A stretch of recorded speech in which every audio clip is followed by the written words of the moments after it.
గత 10 ఏళ్లలో బీఆర్ఎస్ ప్రభుత్వం గత ప్రభుత్వం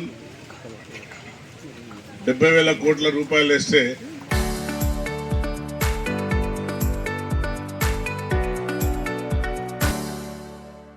మనం 2 సంవత్సరాల లోపలనే రైతులకు 6,000 చొప్పున రైతు భరోసా 21,000 కోట్లు వేసినాం 2 సంవత్సరాల లోపల. గత ప్రభుత్వం 10 ఏళ్లలో 70,000 కోట్లు వేస్తే మనం 21 కోట్లు వేసినాం ఇప్పటికి. మరి ఇప్పటికీ రైతు సన్నవడ్లకు రైతుకు సుమారుగా ఇక్కడ వర్ధనపేట మండలంలో 96 లక్షల కోట్ల రూపాయలు 96 లక్షలు ఇవ్వడం జరిగింది, బోనస్ 500 చొప్పున.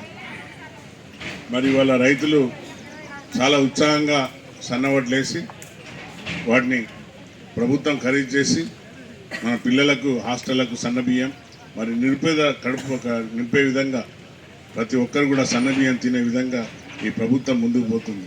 మీ అందరి ఆశీర్వాదంతో, మరి మీ అందరు ఆశీర్వదించినందుకు నేను ఎమ్మెల్యేగా అయినా